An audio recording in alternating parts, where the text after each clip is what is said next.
ప్రియమైన దేవుని ప్రజలారా, మన ప్రభు రక్షకుడైన యేసుక్రీస్తు వారి శ్రేష్టమైన నామములు మీ అందరికీ శుభములు తెలియచేస్తున్నాను. అందరూ బాగున్నారా?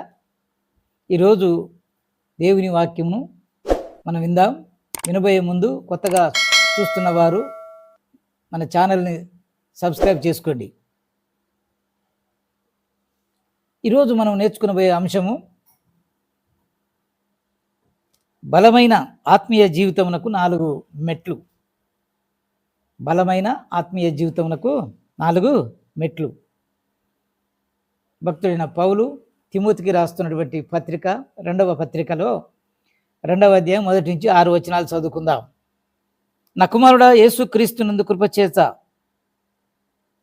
బలవంతుడవు కమ్ము. క్రీస్తు యేసు యొక్క మంచి సైనికుని వలె నాతో కూడా శ్రమను అనుభవించుము. సైనికుడు ఎప్పుడునూ యుద్ధమునకు పోవునప్పుడు తన దండులో చేర్చుకున్న వారిని సంతోష పెట్టవలనని ఈ జీవన వ్యాపారంలో చిక్కొనడు. మరియు జట్టి అయిన వాడు పోరాడుతున్నప్పుడు నియమ ప్రకారం పోరాడకుంటే వానికి కిరీటము దొరకదు. పాటుపడిన వ్యవసాయకుడే మొదట ఫలములలో పాలు పుచ్చుకొనవలసిన వాడు. దేవునికి స్తోత్రం. హల్లెలూయా, హల్లెలూయా. ప్రియ సహోదరి సహోదరుడా, భక్తుడైన పౌలు తిమోతికి రాస్తున్న నా పత్రికలో ఇది తన జీవితంలో చివరి పత్రిక అయి ఉన్నది. పౌలు భక్తుడు తిమోతిని గుచ్చి, యవనస్తుడైన తిమోతిని గుచ్చి కొన్ని విషయాల్లో ఆయనను హెచ్చరిస్తున్నట్టుగా మనం చూస్తున్నాం. యవనస్తుడైన తిమోతి తన పరిచర్యను చేస్తున్నప్పుడు ఆయన కొన్ని విషయాల్లో బలహీనంగా ఉండవచ్చునేమో. అందుకే ఆయనకు బాధ్యతను అప్పగిస్తున్నాడు. తన పరిచర్యను కొనసాగించి పరిచర్యలో ధైర్యంతో ముందుకు సాగిపోవాలని, ఈ పరిచర్యలో జరిగేటువంటి సమస్యలు ఏదైనా వచ్చినప్పుడు వాటిని ధైర్యంగా ఎదుర్కోవాలని, తన ఆత్మీయ జీవితంలో మరి బలహీన పడకుండా బలంగా దృఢంగా ఉండాలని పౌలు భక్తుడు తిమోతిని మరి హెచ్చరిస్తున్నాడు.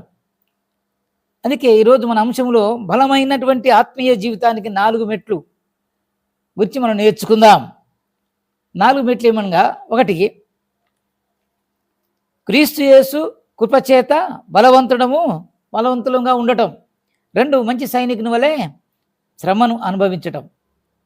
3వది క్రీడాకారుని వలె పోరాడుట. 4 వ్యవసాయకుని వలె పాటుపడుట.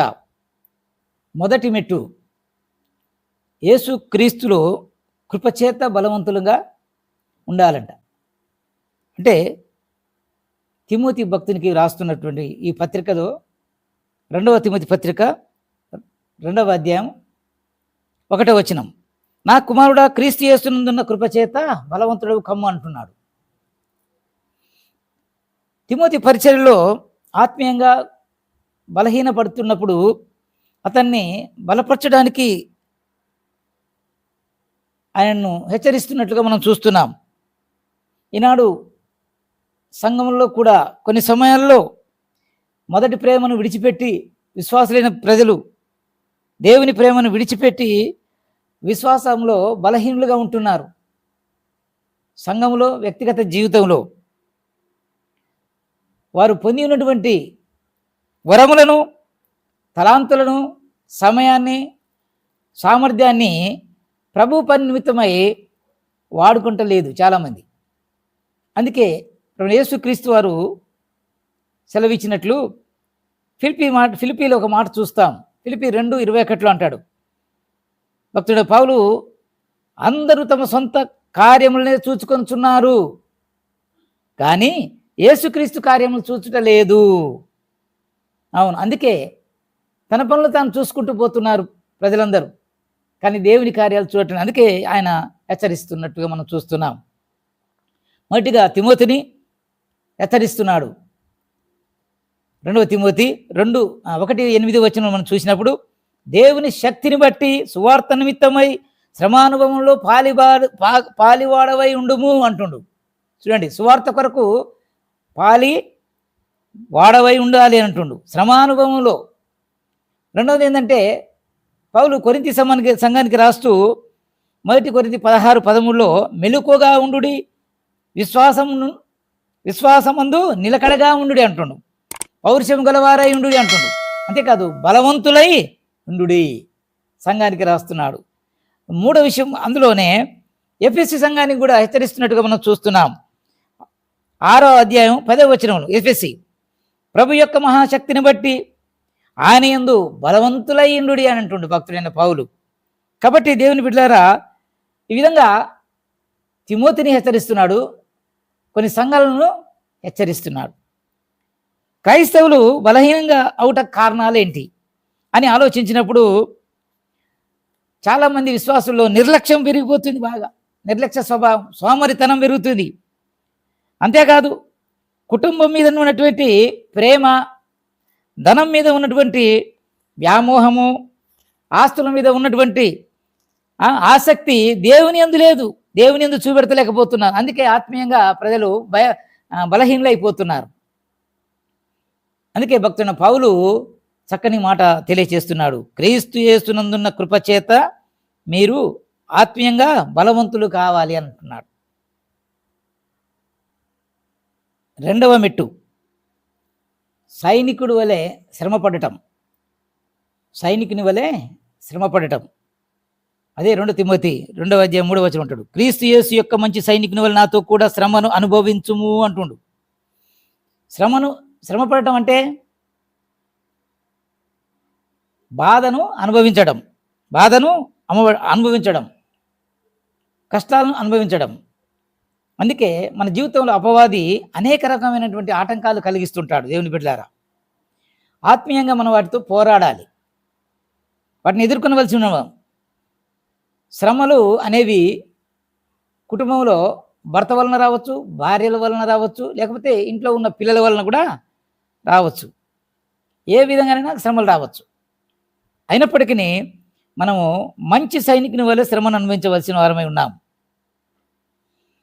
చూడండి, మంచి సైనికుడు కుంటికాలో కుంటి చేయి ఉందనుకోండి, కుంటి చేయి ఉన్నట్లాగా పనిచేయడు. తన శక్తికి మించినటువంటి శ్రమను పొందుతాడు. ప్రతిదినము, ప్రతి సంవత్సరం కానీ అలసిపోకుండా పనిచేస్తుంటాడు.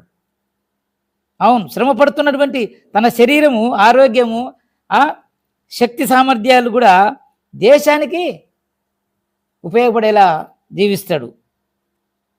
కాబట్టి అపాయకరమైన పరిస్థితులు వచ్చినప్పటికీ సైనికుడు దేశాన్ని రక్షించడానికి, తన ప్రాణాన్ని ఇవ్వడానికైనా సిద్ధపడతాడు. తన ప్రాణాన్ని లెక్క చేయకుండా పోరాటం జరిగిస్తుంటాడు. కాబట్టి దేవుని బిడ్డలారా, 2వ తిమోతి 4వ వచనం 4వ వచనంలో, సైనికుడు ఎప్పుడు యుద్ధమునకు పోనప్పుడు దండులో చేర్చుకునే వారిని సంతోషపెట్టవాలని ఈ జీవన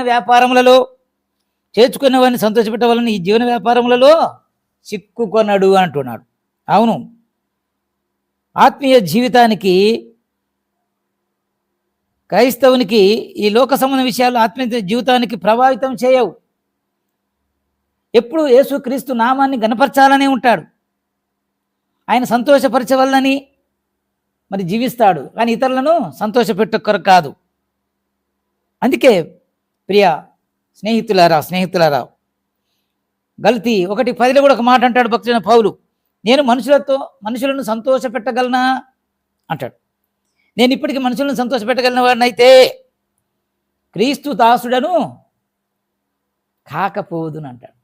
ఈ లోకంలో మనం మనుషులను సంతోషపెట్ట కాదు మనం జీవించేది. శ్రమల కష్టాలు ఎన్ని వచ్చినా కూడా క్రీస్తు యేసులో మనము ఆయనకు మంచి సైనికులు ఉండాలంటే యేసు క్రీస్తుని సంతోషపెట్టే వారిగా మనం ఉండాలని భక్తుడైన పౌలు మరి ఇక్కడ తెలియచేస్తున్నాడు.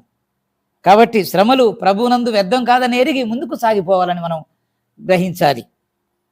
మనం 3వ మెట్టుని గురించి తెలుసుకుందాం. 3వ మెట్టు, క్రీడాకారుడు పోరాటం.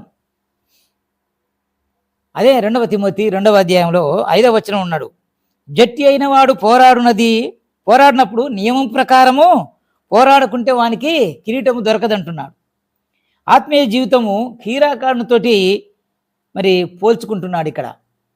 అంటే క్రీడాకారుడు శరీరంతోనూ సోమరితనంతోనూ నిర్లక్ష్య స్వభావంతోనూ నిత్యం పోరాడుతూ ఉంటాడు.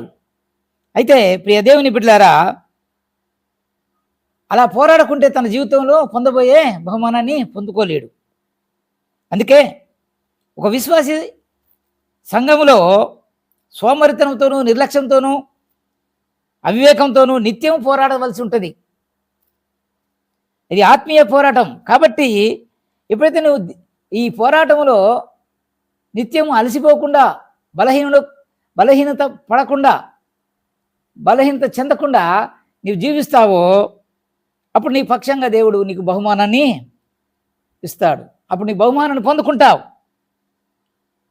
అందుకే దేవుని బిడ్డలారా, క్రీడాకారుడు తనకు నియమించిన మార్గంలో ఏ విధంగా పరిగెత్తునో క్రైస్తవుడు కూడా యేసుక్రీస్తు చూపిన ఇరుకైన మార్గంలో తన గురి వద్దకే పరిగెత్తవలసిన వాడై ఉన్నాడు. లేకపోతే బహుమానాన్ని పొందుకోలేడు.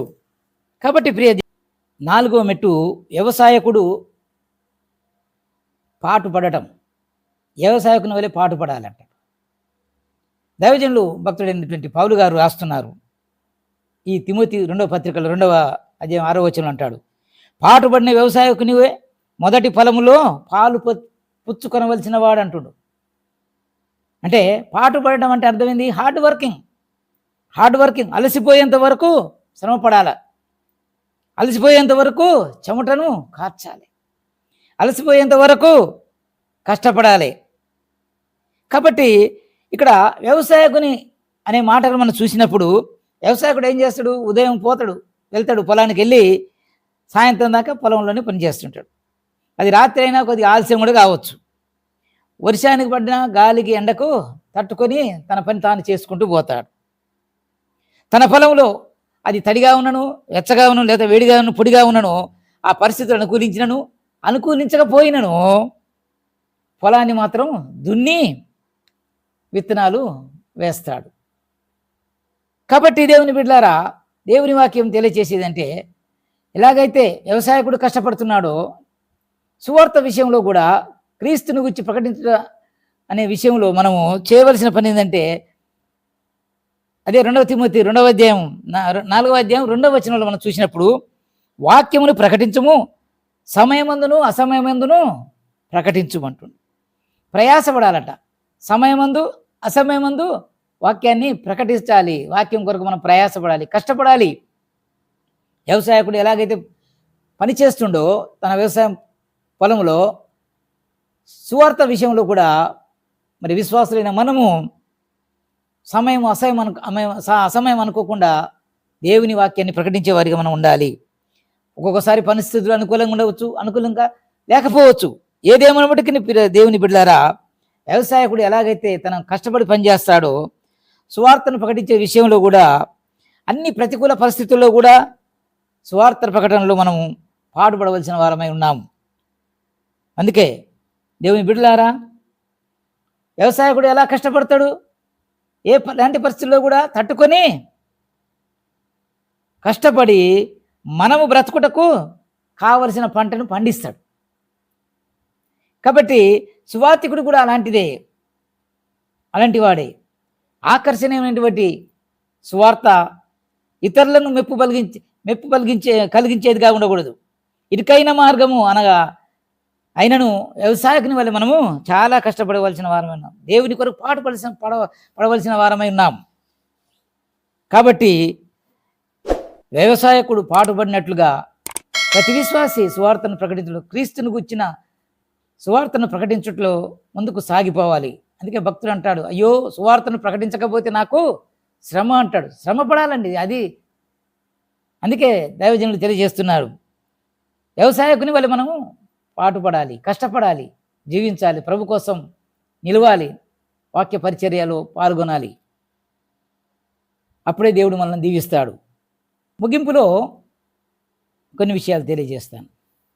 యేసుక్రీస్తునందు ఉన్నటువంటి కృపచేత మనమందరం బలవంతులం ఉండాలని, సైనికుని వల్ల మనం శ్రమపడాలని, క్రీడాకారుని వల్ల మనం పోరాడాలని, వ్యవసాయకుని వల్ల మనం పాటుపడాలని అపోస్తలుడైన పౌలు తిమోతికి సలహాలు ఇస్తున్నాడు, సూచనలు ఇస్తున్నాడు ప్రియులారా. అందుకే ఇవన్నీ గ్రహించినటువంటి పౌలు చెరసాలలో ఉండి చివరిగా తన ఉత్తరాన్ని, తన లేఖను తనకు ప్రియమైనటువంటి తిమోతికి రాసి ప్రోత్సహిస్తున్నట్లుగా మనం చూస్తున్నాం. మొదటి కొరింథీయులకు రాసిన పత్రికలో 15వ అధ్యాయం 58వ వచనంలో ఒక చక్కని మాట రాయబడింది ప్రియులారా. కాగా నా ప్రియ సహోదరి సహోదరుడా, కాగా నా ప్రియ సహోదరులారా, మీ ప్రయాసం ప్రభునందు వ్యర్థం కాదని ఎరిగి స్త్రీలను కదలని వారును ప్రభు కార్యాభివృద్ధి యందు ఎప్పటికీ ఆసక్తులై ఉండండి. దేవుని పనిలో మనం కదలకుండా స్థిరంగా ఉంటూ కష్టాలు రాని, ఇబ్బందులు రాని, ఎప్పటికీ మనము స్థిరంగా ఉండాలి, దేవుని పనిలో సాగుతూ పోవాలి. అంతేగాని ప్రభు పనిని మనం పడే ప్రయాసం వ్యర్థమవుతుందని ఆలోచనతో మనం ఉండకూడదు. ఎందుకంటే ప్రియ సంగమా, దేవుని బిడ్డలారా, సమస్యలు ఏమనేవి అనేక సమయాలు వస్తుంటాయి, వాటిలో చిక్కుని ఉంటాం. మన సమస్యలు ఉన్నప్పుడు దేవుడు ఊరుకునేవాడేం కాడు. ప్రతి విశ్వాసి లోకంలో మోస్తున్నటువంటి కాడి చూసినప్పుడు చాలా బరువైంది, అది కష్టంగా ఉంటుంది. పాపం అనే కాడి, కుటుంబ వ్యవస్థలో అనేక ఎదురయ్యే సమస్యలు, శోధనలు, ఇవన్నిటిని ఎదుర్కొనడానికి చాలాసార్లు విశ్వాసి కుంగిపోయే పరిస్థితి వస్తుంటాయి. ఇలాంటి ప్రతికూల పరిస్థితుల్లో కూడా మన కాడిని మోయించినటువంటి మన కాడిని ప్రభువైన యేసుక్రీస్తు వైపు మోయాలి. మన బరువులను మనకు ఏదైతే మనం ఇబ్బంది పడుతున్నాం, సమస్యలన్నీ ప్రభువైన యేసుక్రీస్తునందు ఉంచినట్టయితే ఆయన మన బరువులను మోస్తాడు. మన కాడిని ఆయన మోసి ఆ బరువును మనకు తేలిగ్గా చేసే దేవుడై ఉన్నాడు. ప్రతి విశ్వాసి కూడా సత్యాన్ని గ్రహించవలసిందిగా మనవి చేస్తున్నాం. అందుకే ప్రియ సహోదరులారా, యేసుక్రీస్తులో బలమైనటువంటి విశ్వాసిగా నీకు కొనసాగాలంటే, నీ జీవితం అభివృద్ధి చెందాలంటే, నీ కుటుంబం బాగుపడాలంటే, నీ ఆత్మీయ జీవితం ఎలా ఉండాలంటే బలమైన ఆత్మీయ జీవితాన్ని కలిగి ఉండాలి. ఆ బలమైన ఆత్మీయ జీవితానికి ఇప్పుడు మనం నేర్చుకున్నటువంటి ఈ 4 మెట్లు మనకు ఉపయోగపడతాయి. అందుకే క్రీస్తు యొక్క కృపచేత, యేసు క్రీస్తు యొక్క కృపచేత బలవంతుడు కమ్మంటున్నాం.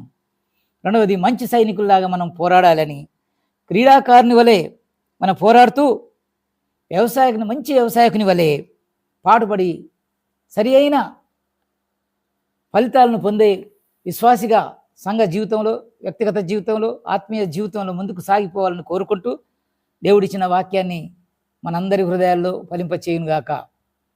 ప్రార్థన. పరిశుద్ధుడా, ప్రేమ నమ్మకం కలిగిన దేవా, నీకే స్తుతి స్తోత్రము చెల్లిస్తున్నాం నాయన. ఆత్మీయ జీవితంలో బలంగా ముందుకు సాగిపోవాలంటే నా ప్రభువా, మీరు ఈరోజు మాతో మాట్లాడిన కొన్ని విషయాలను బట్టి కొందనాలు స్తోత్రాలు.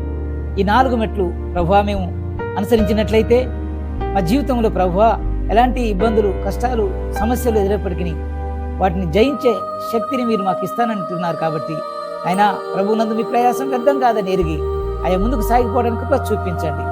అయ్యా ఎవరైతే ఈ యొక్క ఛానల్ను వీక్షిస్తున్నారో ఆ బిడ్డలందరినీ, వారి కుటుంబాలను, అయ్యా వారి సంఘాలను ఆశీర్వదించండి నా ప్రభువ. ఇంకా అనేకులు ప్రభువ ఈ వాక్యం విని బలపరిచి కృప చూపించండి. ఈ వాక్యం ద్వారా మీరు మహిమ, ఘనత, ప్రభావములు పొందుకున్నాను. అయ్యా ఈ వాక్యం ఇచ్చినందుకే నీకు వందనాలు స్తోత్రాలు చెల్లిస్తూ మమ్మల్ని తగ్గించుకుంటూ నీ నామం గణపరుస్తూ మా ప్రభు నీ ప్రీతిమంతుడైన యేసుక్రీస్తు వారి శ్రేష్టమైన నామమును అడిగి వేడుకుంటున్నాము తండ్రి. ఆమేన్, ఆమేన్. క్రీస్తునందు ప్రియులారా, మరి ఇంతవరకు ఉన్న వాక్యం మీకు నచ్చినట్లయితే ఈ ఛానల్ని మీరు సబ్స్క్రైబ్ చేసుకోండి, అనేకులకు షేర్ చేయండి. Thank you for watching this.